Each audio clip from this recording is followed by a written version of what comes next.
76. Write the Lewis structures of the reactants and product of each of the following equations and identify the Lewis acid and the Lewis base in each. Okay, so there was a chapter way before this one in which we learned how to write the Lewis structures. So this is going to kind of be like a review. So I'm going to kind of go a little bit quick here. If you guys need more help in finding out how to actually write these Lewis structures, just go back to that chapter and there's tons of videos going through a lot of Lewis structures. I put down here at the bottom, just as a refresher, how many valence electrons are for each element in this problem. So I'm just going to start. So I have carbon and, oxygen and CO2, right? Carbon is in the middle, least electronegative, surrounded by the 2 oxygens on both sides. I will say that carbon has 4 valence electrons, so 4 dots around carbon. Oxygen has 6 valence electrons, so I'll put 6 dots around each oxygen. And then we bond just enough so that everybody gets the octet rule. So in this case, I have to make at least a single. And what happened to, now oxygen has 6. Everybody has to at least be bound singly, but then I need a double bond to just show that everybody now has the octet. So this is CO2.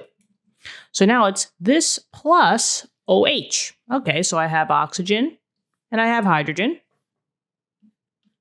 Just like we said, oxygen has 6 valence electrons. So 1, 2, 3, 4, 5, 6. Hydrogen only has 1 valence electron, so I'm just going to put 1 dot there. This negative means that you gained 1 electron. And I like to put it on the more electronegative element out of the 2, so I'm just going to add the 1 right here to pair up this. And then there's my single bond. Oxygen is already in an octet, and remember, hydrogen can only have 1 bond. So those are good. Now, let's just finish out the products.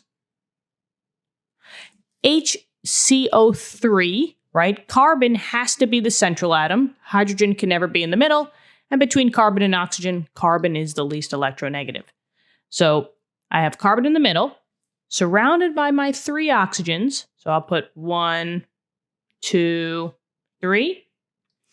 And then a hydrogen has to be bound with the most electronegative element because this could be an acid. So I'm just going to throw my hydrogen over here. You could put it at the top or over here, or it doesn't matter. I'm just going to put it over here. Let's make those valence electrons. So carbon, we're going to say has 4.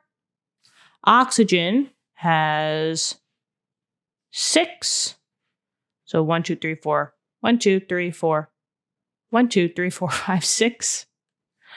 1, 2, 3, 4, 5, 6. 1, 2, 3, 4, 5, 6. And then hydrogen has that single 1. Make sure that everybody has at least a single bond. And then we check for the octet. So it turns out I do need to have a double bond up top here. And keep in mind that we have a negative charge again. So we're also going to gain 1 electron in my structure. So always go for the most electronegative element. I'm going to pair it up here. And now we are all balanced out. Okay. Now we just have to identify which one is the Lewis acid and which one is the Lewis base.